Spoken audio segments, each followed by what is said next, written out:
The hottest station in the nation. ZiFM Stereo. It's Lionel Messi! He scored! The goal the world wanted! It's time for the biggest sports stories. It's Neymar trying to feed it through. It's a stretch and it's in! And I can't remember the last time I saw something like this. Extraordinary scenes. The biggest interviews. It's more difficult. Obviously, it's more difficult. And all the analysis right here. If they play poorly, they've come back, they've got all the excuses. You can't have it both ways. Every weekday, it's my sport, it's your sport. It's ZiFM Sport. Let's join the team for the biggest show in the world of sport on ZiFM Stereo. My station, your station. Your top sports show on your top station. This is ZiFM Sport on my station, your station, ZiFM Stereo. This is how we come at you every weekday from 6:05, putting you on the pulse of everything you need to know in the world of sport, local as well as international. And what an exciting show it promises to be. We've got the ProFeeds Daily Sports Trivia that's coming up straight after our play of the day, where we are featuring the king of pop, Michael Jackson. So top in sports news, top in entertainment, and of course a top team to dish it out to you. My name is Mike Madoda. Joining me in the studio is Barry Manandi. Tsawumuza is in the studio, and behind the desk is Sean Tafirenyika. Now, on the Homefront, you can look forward to, we lock in on the Logan Cup cricket action, where the Manicaland-based Mountaineers got their title defense back on track. We go stateside in our international sports and have a first look at this year's Super Bowl finalists, the Rams out of Los Angeles and the Patriots who emerge out of New England. And in the beautiful game, we kick off in Italy, where Juventus have opened up a 9-point lead in Serie A, and starman Cristiano Ronaldo has copped a heavy fine for tax evasion in Spain. The Warriors, the Chevrons, the Cheetahs, the Mighty Warriors, and the Sables. From the pool to the track to the field, we are Team Zimbabwe. The Homefront. Local sports news and analysis.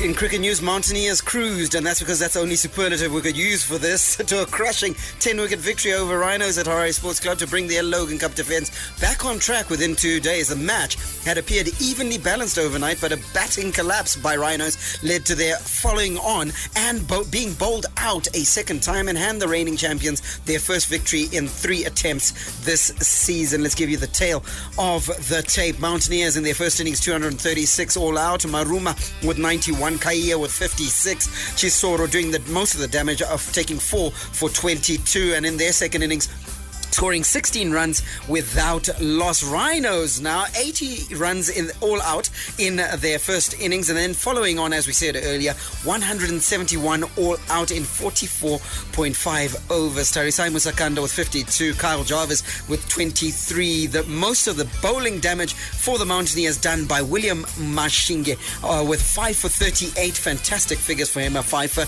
and then Dolan Tiripano taking 4 for 42. The net result of that is that the Mountaineers won that match by 10 wickets. Let's give you another update. The Eagles handed the Tuskers a 7-wicket defeat inside 2 days after batsman Tinashe Kamunukamwe and Regis Chakava batted brilliantly to help the Eagles chase down a target of 134 with ease. Eagles began day 2 on 144 for 3 wickets in reply to Tuskers' first innings of 154. But their plans to build up a big lead on the first innings were soon shattered by regular loss of wickets, as they totaled 170 for a lead of just 16 runs. The Tuskers faced difficult conditions as they were bowled out for 179, chasing 134 for the win. The Eagles lost 3 wickets for 136, with T20-inspired batting from Kamunukamwe as well as Chakava. A recap of what transpired in that match: the Tuskers 154 on the back of Brian Chari, who made 57. The pick of the bowlers for the Eagles was Garwe, snaring 5 for 34, and then the Eagles 170, Mutumbami 70, Chakava 40, Chris Mpofu 6 for 60 in a brilliant bowling performance by the veteran for the Tuskers. And then the Tuskers 149 in the second innings. Brian Chari with the only standout performance. He made 54. And then the pick of the bowlers for the Eagles, Tapiwa Mufudza, 4 for 29, and Tony Munyonga, 2 for 26. And then the Eagles cantering home in T20 mode, 136 for 3. Tinashe Kamunukamwe, 57, and Regis Chakava, 47 not out. The net result, the Eagles winning by 7 wickets. And that match, Barry, somewhat, the pitch and the playing conditions were not exactly the best at Old Hararians. Inconsistent bounce, the ball keeping low, which made batting very difficult. Yeah, it was a nightmare because we understand that even some deliveries were rolling on the pitch, meaning that it was giving nothing. It was like bowling on a sponge, really. So you can't get your eye in. Even when you do, you're not sure what's going to happen. So that inconsistent bounce, I think, lending itself to a very topsy-turvy result that we can't really read much into. Is that what we look at when we take a look at some of these, what you would call substandard scores, Tsao? Because scores of 154, 149, 170, we expect a lot more from our boys. Absolutely, and you tend to worry as to how then this affects going on to the national stage, how then this affects the form or the consistency of our cricket players if we're giving them substandard conditions to prepare on. Because this is preparation for the big games that come when they then turn out for the chevrons. Yeah, and also taking a look, Barry, at the fact that even the performances, we're not getting any consistent performers from anyone in the Logan Cup. You're getting, of course, the odd mercurial performance here and there. You got a Chris Mpofu snaring 6 wickets in one innings, but then he'll go quiet the next match. So there is no one who's really stringing together consistent performance after consistent performance amongst our bowlers as well as amongst our batsmen, and that's worrying, like Tsao pointed out, because these matches are supposed to prepare our boys for the tougher tests that are to come against, of course, proper cricket playing nations. 100%, and you've got players who have been in the game, who have been out there for a very long time, like Kyle Jarvis, scoring a 23-year fine. We say that he almost... He'll tell you I'm a bowler. Yeah, he'll tell you I'm a bowler. However, we're playing him as an all-rounder, though, for the national team. So consequently, are we playing him in the right position? So again, I go back to what Tsao was talking about. That what we're not getting, and I think that's what you've been alluding to, that we're not getting the performances against what in truth is substandard opposition. What about when we're playing the world-class opposition? Yeah, we haven't got to play. Yeah, it's absolutely going to be very, very difficult for them. Cricket fans, we want to hear from you. Our WhatsApp number will remind you again, 0731 168 045. That's 0731 168 045. We are also on Twitter and Facebook, where you can follow and interact with @ZFM Sport. That's @ZFM Sport. And remember, Barry Benandi, Alois Munjira, Chris Gray, Sean Tafirenyika, Mark Pozza, and myself, Mike Madodo, also very much active on Twitter as well as Facebook, where we can always continue the conversation even after the show is over. Indeed. Let's look at the Logan Cup table and what it looks like after those matches. Mashonaland Eagles, having played 4 games, are on 26 points. In second position, Midwest Rhinos, again, having played 4 games with 13 points. And third, Mountaineers, they've only played 3 games. They've got a game in hand. They're on the same level of points as the Rhinos with 13. And then in fourth position, anchoring the table, as it were, are the Tuskers. They've played 3 games, game in hand, but they've only got 8 points.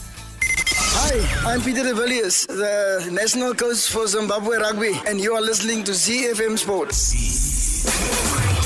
Let's give you the rest of your local sports news roundup, starting with rugby, where Sables and Worcester Warriors prop Farai Mudariki has agreed a new 1-year contract with the English Premiership club. The 23-year-old Zimbabwe tight head, who's yet to make his Premiership debut, first signed in July from French side Stade Tabes Pyrenees. Prior to that, Mudariki had 2 seasons with top 14 club Castries Academy side. He scored a try on his Zimbabwe debut against Madagascar in 2015 in a Rugby World Cup qualifier, and now has 10 international caps. Over to volleyball. The Confederation of African Volleyball Zone 6 President Frederick Ndlovu has revealed plans to pay all the expenses for players at this year's zonal games in a move that will ease the burden of beach volleyball athletes. The former Zimbabwe Volleyball Association president made his ambitions known during a recent beach volleyball coaches course that was conducted by Kenyan instructor Samuel Mulengi Metemi in Harare.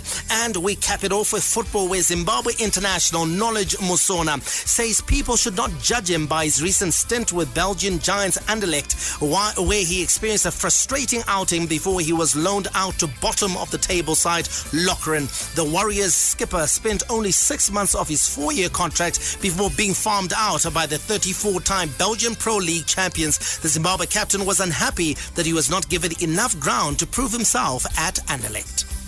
Are you facing financial challenges? Are you struggling to meet basic human needs? Do you have capital but don't know how to start a business? Do you have a business that isn't growing? All these problems are caused by poverty mindset and lack of financial intelligence.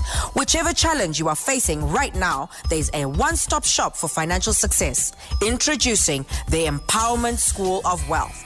10 years of turning ordinary people into an extraordinary success. Established in 2009 by Dr. Nick Ohizu, this school will teach you how to start your business, how to correct your financial mistakes, how to raise capital, how to come out of debt, how to become a financial success, and so much more. Only 4 months of study to change your life forever. Join the champions of 2019 and give yourself a financial head start. School starts 9th of February. Classes run Fridays 5:30 p.m. to 7 p.m. and Saturdays 2 p.m. to 4 p.m. For registration, call 0735 532 194. Register now. Here we go again. Enjoy world-class radio online. ZiFM Stereo is available on TuneIn. Search for ZiFM Stereo and you got it. International Sports News Roundup, where the world comes out to play.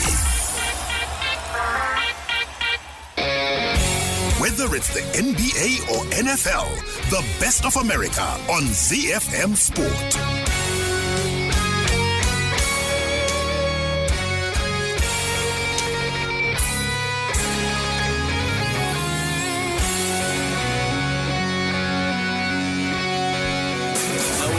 National anthem will certainly be sung at the onset of Super Bowl this year to decide which is the best franchise as far as the NFL is concerned. The New England Patriots reached that Super Bowl, their 11th in total, the 9th of the Tom Brady and Bill Belichick era, as they edged out the Kansas City Chiefs 37-31 in overtime after a thrilling AFC Championship game on Sunday night. After a crazy fourth quarter during which the lead changed hands on 5 occasions, Rex Beckard touched down to send the Pats to a 4th Super Bowl in 5 years. Let's hear from New England Patriots Tom Brady, who's pleased to be heading back to another Super Bowl.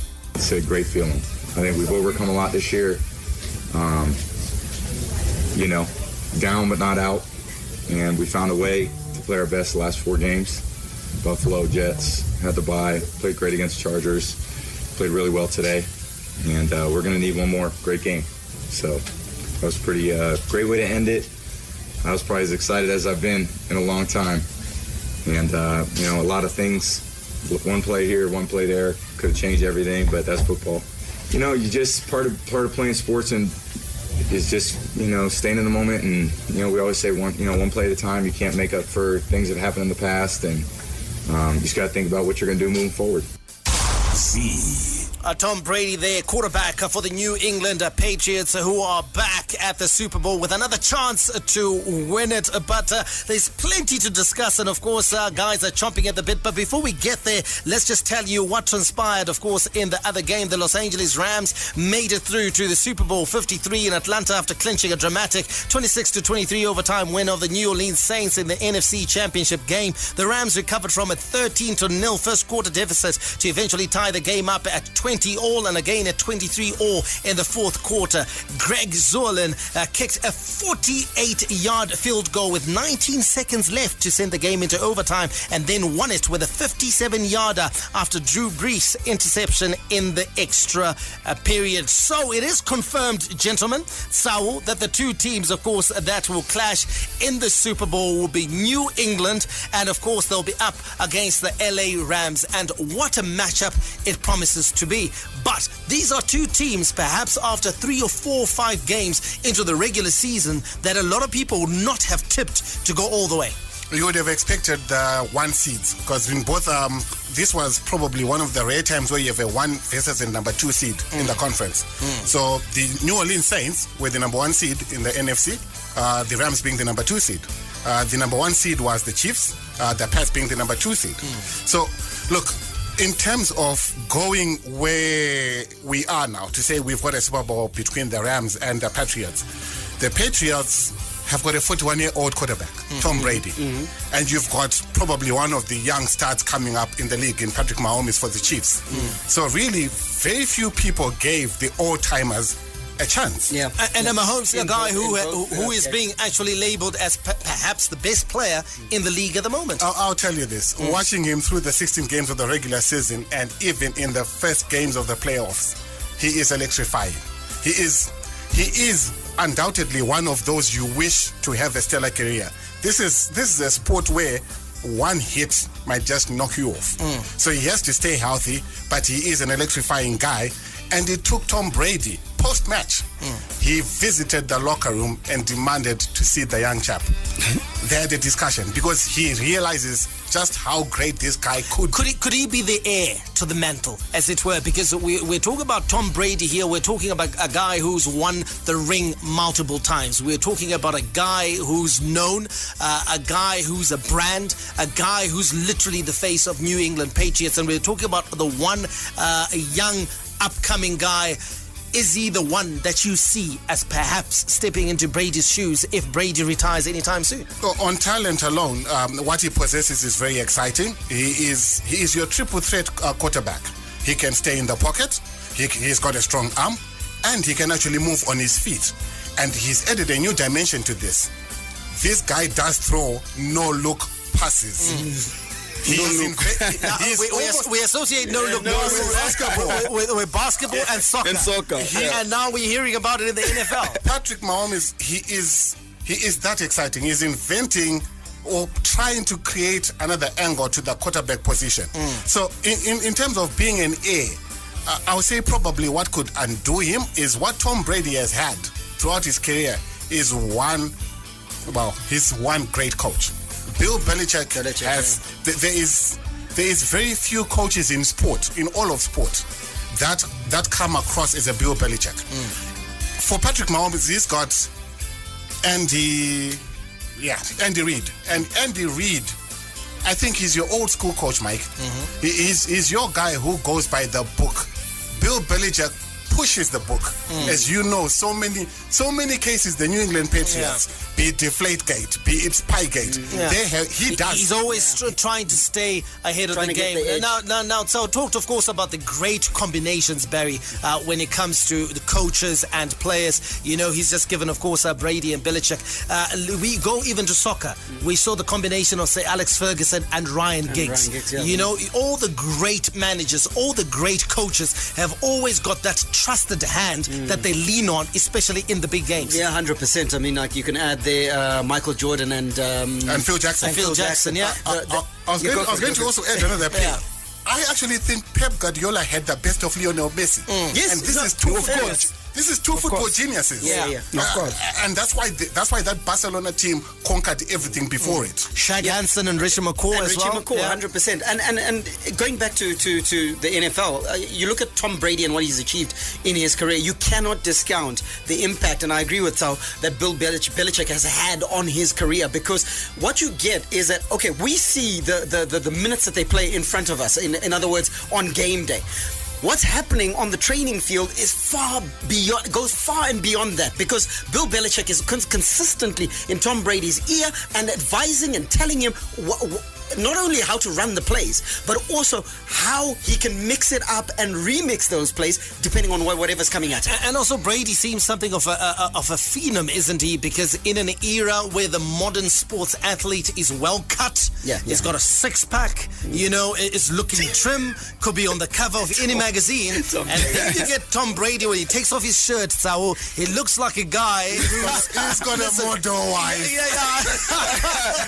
He's got a one-pack. He looks like he spends one too many hours in the pub. He looks like a regular guy. Giselle did not care about that. And yet he's still able to perform at that supreme peak level. There is the one story that you must know about Tom Brady.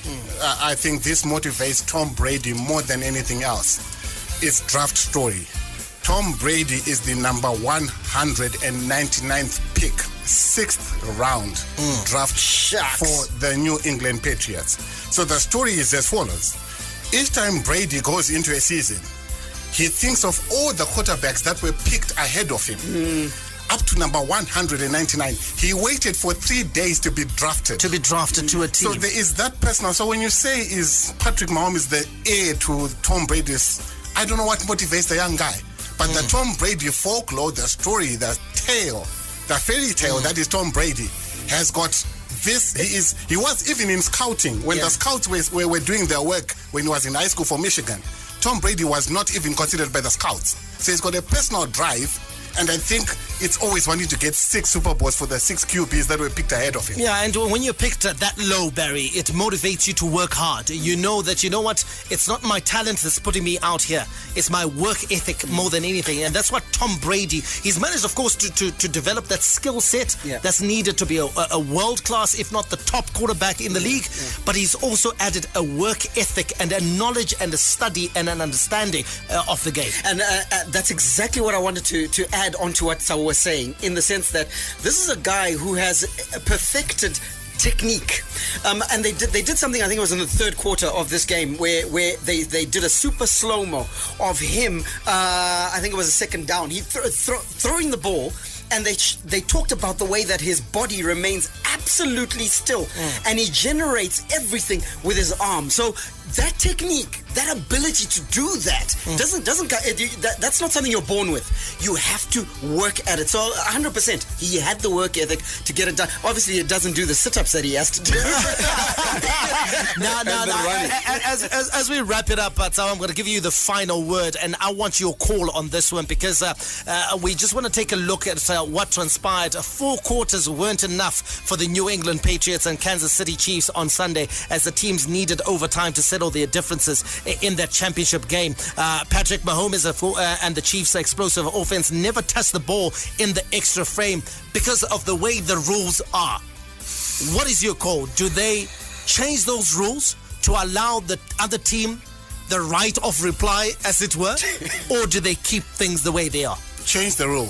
Keep the rule for the regular season games, because if you allow it in the regular season, the games might go on for longer. You'll never finish it. And you're going to risk a lot of injuries to the players. But in postseason, for the playoffs, change the rule.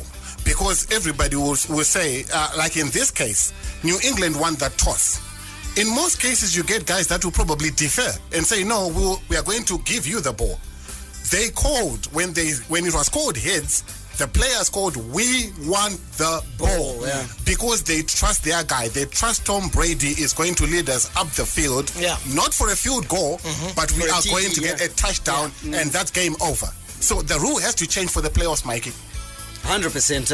And just looking at the first look at Super Bowl 53. It's on Monday, the 4th of February at 1:30 a.m. So don't expect to get any sleep on the 4th of February. It's the Mercedes-Benz Stadium in Atlanta, right next to CNN, we understand. Super Bowl 53 will bring together the NFL's oldest of old and the newest of the new. The New England Patriots are led by NFL's most tenured coach, Bill Belichick, and oldest starting quarterback, Tom Brady. When Belichick and Brady won the first Super Bowl together at the end of 2001 season, Los Angeles Rams coach Sean McVay was 16 years old. Get that. Their quarterback, Jared Goff, was 7 years old. McVay, he has sparked a revolution in the way NFL teams think about offense and team building, but no one has done it better than Belichick and Brady. The halftime performance, of course, which is a staple for anyone who watches the Super Bowl, is Maroon 5, Travis Scott, and Big Boy. Zimbabwe's finest radio. ZiFM Stereo. Around the world in 60 seconds. International sports news. We start in California. Former world number one Tiger Woods will make his 2019 PGA debut on Thursday at the Farmers Insurance Open alongside fellow Americans Tony Finau and Xander Schauffele. According to the groupings released yesterday, Woods, a 14-time major winner playing his first event since turning 43 last month, returns to the Torrey Pines course where he won this event 7 times and captured his most recent major victory at the 2008 US Open. Over to Coventry, forwards Brad Shields and Joe Launchbury should be fine to play for England despite being hampered by injuries, according to WASP Director of Rugby Day Young. With England set to begin their Six Nations campaign against Ireland next Saturday in Dublin, there were concerns that the pair may miss out, but Young said the issues did not appear serious. Launchbury lost 9 minutes of WASP's 37-19 Champions Cup loss to Leinster on Sunday before being withdrawn due to a head injury, while Shields did not start due to a hip problem. We touched down in Melbourne with world number 2 Rafael Nadal cruised past American Francis Tiafoe 6-3, 6-4, 6-2 to set up a semi-final showdown with Stefanos Tsitsipas at the Australian Open. Tsitsipas became the youngest man to reach the last 4 in 16 years after beating Roberto Bautista Agut 7-5, 4-6, 6-4, 7-6. On the ladies' side, Petra Kvitova will face Danielle Collins in the semi-finals following a 6-1, 6-4 victory over Australia's Ashley Barty. American Danielle Collins advanced to her first Grand Slam semi-final with a 2-6, 7-5, 6-1 win over Anastasia Pavlyuchenkova. The Daily Sports Trivia question is brought to you by Profeeds. Profeeds, your feed and farm professionals. And of course, Thriller was turned into a 14-minute movie, which was absolutely fantastic. But we're not going to ask you trivia about Michael Jackson. We're going to ask you sports trivia. Yep. It's competition time. Simply send us a WhatsApp message with the hashtag ProFeedsTrivia every single time that we are on air. And you might be the one lucky listener we call back. You'll field 2 questions, and if you get both correct, you'll be our daily winner and in with a chance of winning our fabulous first prize of 2019. What is it? It's a Capri double door 290-litre fridge. The first draw will take place on Friday, the 22nd of February. Our quizmaster today is the inimitable Mike Madoda. Well, we have a caller on the line, and it's Thabo Dlamini out in Kariba. Thabo, how are you? Good evening. I'm okay. How are you? I am very good. Kwakadiu Karibo. Aiwa kupisa chete baba. Kuri kupisa? Kupisa. Nyika yese iri kunaya Thabo. Kuri kupisa sei Karibo? Kunoko akusi baba. Akusi? Akusi kunaya. But hove dziri kubatika ere?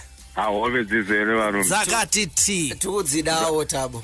Aiwa kupai tinokupai. Yeah, munongotumira kakula box pa ZiFM 7 Kenilworth ku Newlands. Matemba.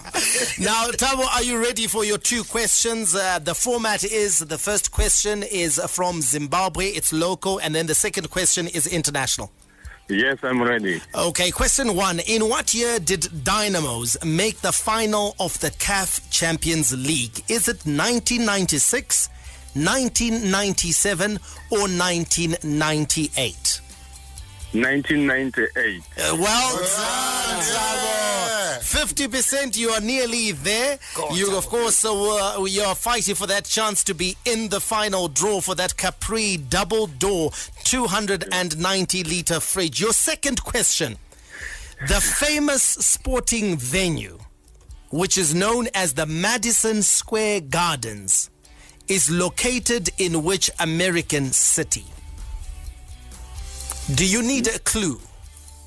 Give me a clue. Okay, I'll repeat the question and then I'll give you a clue. The famous sporting venue, Madison Square Gardens, is located in which American city? My clue is the city is also known as the Big Apple. I think it's New Orleans. It's not New Orleans. Shall we give him another chance? Yes, sure. New is correct. But for Orleans. But it's not New Orleans. Come on, Thabo. Nah, that's the easiest clue we have ever had in this trivia. Thabo, the New Orleans is the Big Easy. But the Big Apple is the other new. Is the other new. Newchi. New York.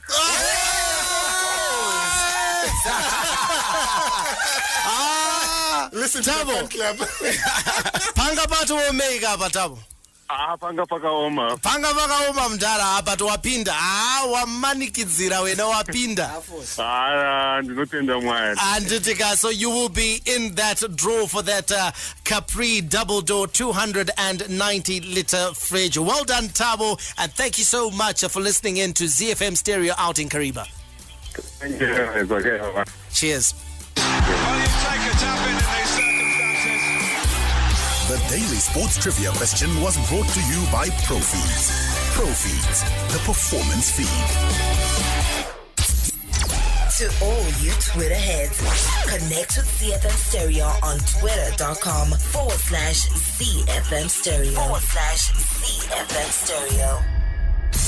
The big leagues, the big teams, the big players. The beautiful game on ZiFM Sport. Paolo Rossi, Marco van Basten, George Weah, Gabriel Batistuta, Alessandro Del Piero. Serie A has been home to some of the world's finest strikers. And now they welcome arguably the greatest of them all, Cristiano Ronaldo, the best of Italian football on Z.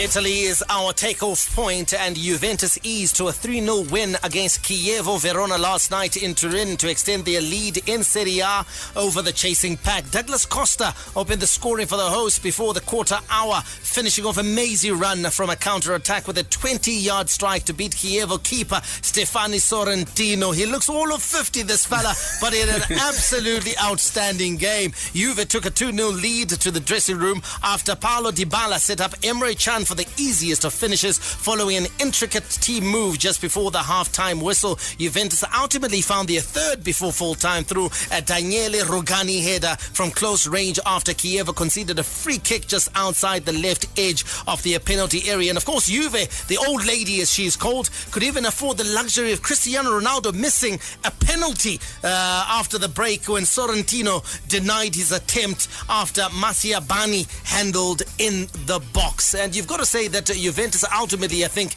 if you had asked anyone to put any money, Alois, between Juventus and Chievo, would all have put our money on Chievo.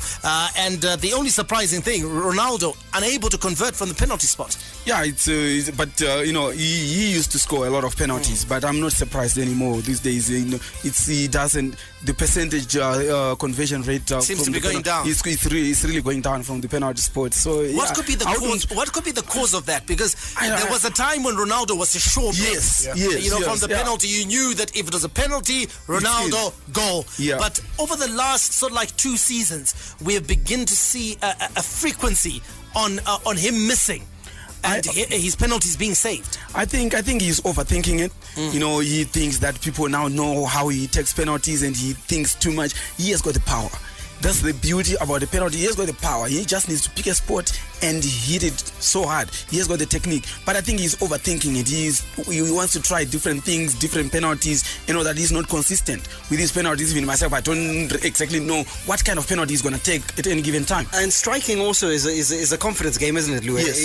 You build confidence. For me, Cristiano Ronaldo right now is lacking confidence for some reason. Because I'm going to extend it beyond just the penalty misses. Yeah. I'm also going to go to chances that he got within the game. Yeah, yesterday. He could have scored a hat-trick. He could have scored a hat-trick yesterday. His finishing was off. Chances that he would have tucked away previously in the previous iteration of Cristiano Ronaldo. So he strikes me as a player who's lacking confidence, whatever the reason may be, but he certainly looks that way. So I want us to talk about VAR. We have talked it up and hyped it up because it's brought quite a bit in terms of positive changes, in terms of bringing fairness to football matches, and of course helping sort out controversial moments in the game. But we saw yesterday, the darker side, as it were, of VAR in that game. Juventus didn't need any help. Absolutely. But you've got to say that last night, from VAR, they received quite a bit of help. That was ridiculous. And we couldn't figure out how on earth those decisions were being made. The only thing I can say to that is it was a ridiculous decision, especially when you consider that it had been sent up for review. You'd expect somebody to say there is no way that decision goes Juventus, the event for Juventus to get that decision after VAR. And like you're saying, it's something to talk about. I actually think it needs to be defined as to in which particular area it needs to go into. I've said to Barry, just the penalty box goes. It's a goal review system. That's what it should be, and how that happens. Anything outside that, but I'm also beginning to agree with the coaches. Listening to coaches from different leagues over the last month alone, a lot of them are beginning to say, you know what, keep this thing outside the game, because it's causing more controversy, and I think it's more to do with you still have human beings looking at the screen and making the call. Yeah. And the other thing that I don't really like is the referee picks and chooses when he wants to do it. So some other decisions you let it go, and then the others he has to go for review. Maybe for Tao, he doesn't want to go for review, and Tao thinks that it's supposed to be in his favor. Then it's for me now, he goes and do it. Kiev suffered from that because there was a blatant push in the box just before Juventus scored their second. The commentators and everyone thought, you know what, surely this is going to be a penalty. This is going to be looked at. It wasn't even reviewed. So there needs to be consistency, Barry, like Alois is saying, in terms of what do you look at when it comes to VAR. And that's, I think that's what both Alois and Sawa are alluding to, that number one, we need a more concise and clear protocol. This protocol of just saying that where it's a clear and present mistake, I think it's too vague. It's too vague. It needs to be clarified. Number two, the fact that there's human intervention is a problem for any. It's challenging. Here's why.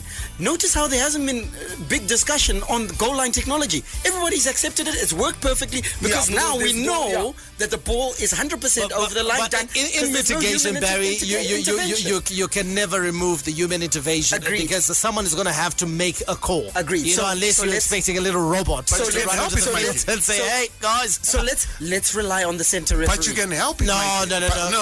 I disagree there, because the mistakes are a lot less. They're a lot less now with VAR. Yes, it's a lot less. So that protocol, for me, it's like what Alois said. Define the protocol. That's number one. And be very clear and consistent about the protocol. Yes. However, I think we've had this discussion before, and we said football is behind other sports in this. I think they've got a lot to pick out from American football. Yep. They've got a lot to pick out from cricket and rugby. Allow the captain or the coach of the two challenges, two challenges per game. Because Kiev, if they had that, they would have said, you know what, we are going to call for a review of that push. That one. On that push. And this can be one in each half. And also, the other thing I think which they need to add is the communication. We need to hear what they are saying and what they're looking at from and the guys in the technical room. Not for the ref to just be having his finger on his ear and nodding and shaking his head. From the computer room. We want to hear so that, listen, is this a logical decision that is being made in a logical discussion like we see in rugby? Let's take a look at the latest log standings in Serie A.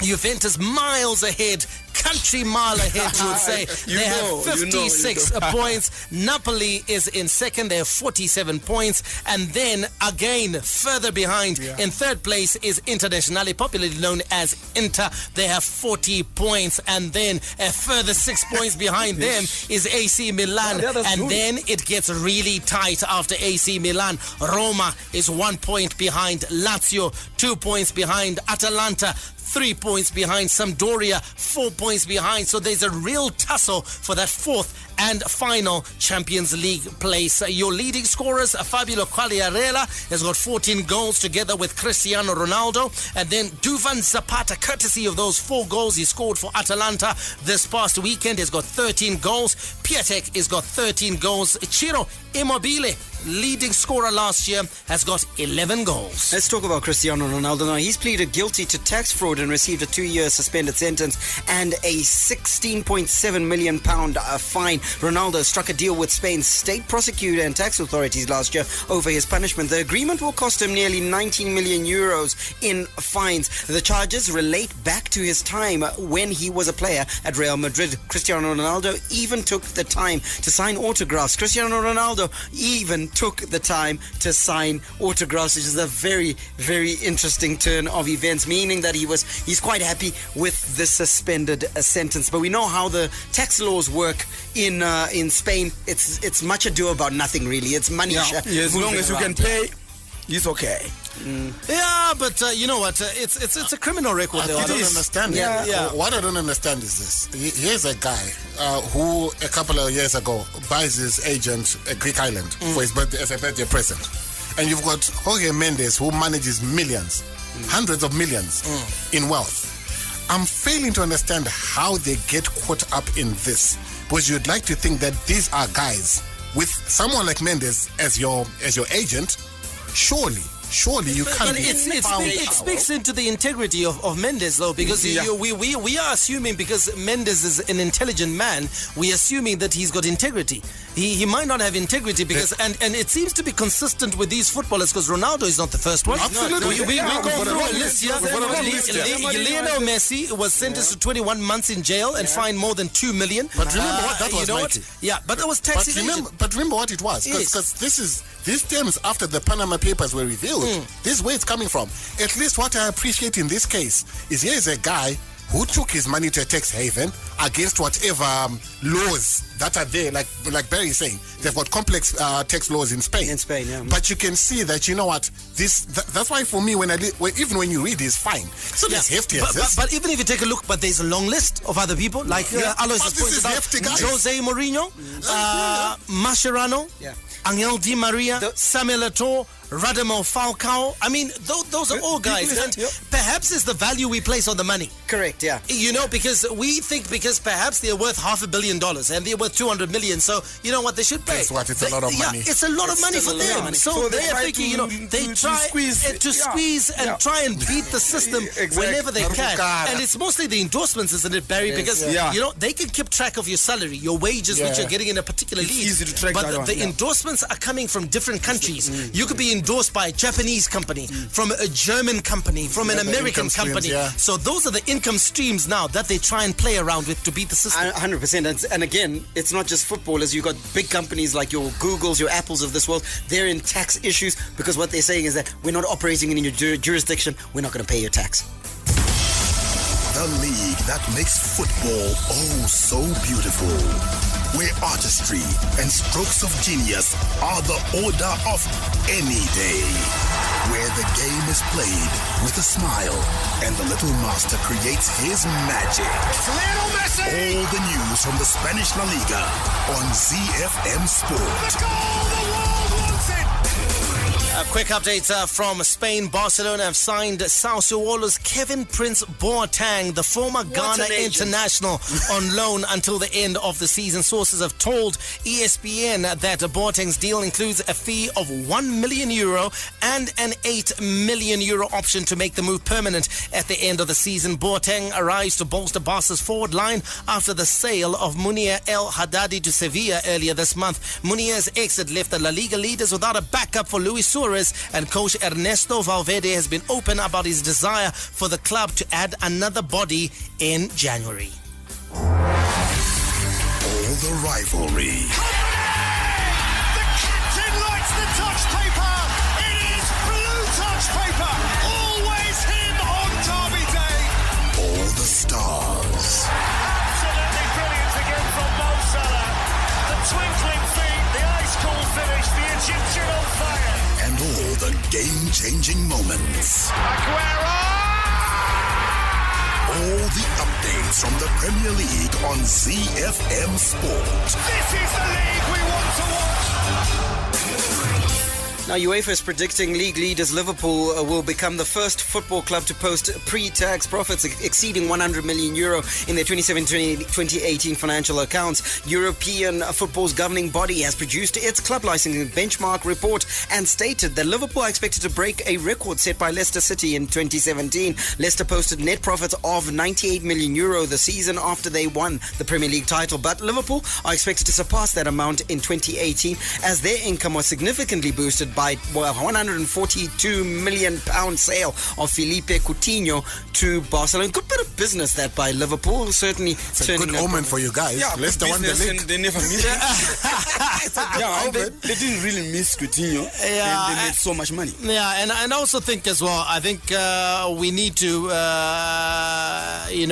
commend J.W. Henry for the amazing turnaround that he has done at Liverpool. Club, yeah. Liverpool was in deep financial trouble when they took over, and he has just transformed the club. And what I love about their approach is that they are actually investing in the club, investing off it and investing in the playing staff as well, and making sure that the sporting project is moving in tandem with the business project, because I think they do realize that with success on the field of play, the business is going to grow, and that is exactly what has happened. Yeah, we've seen how hard it can be to manage a building project and also manage the club.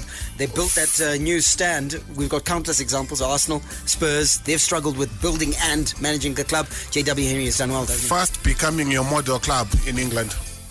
Becoming it's coming from you, that's a big United fan. No, that's a big statement. No, I mean it, because when you look at, like Michael said, get the pitch correct. Yeah. And they have done a fantastic job with recruitment. Yeah.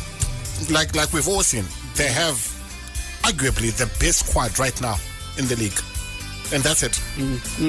Absolutely. And fair dues for them. Liverpool is top of the table in England at the moment. Now let's talk about another.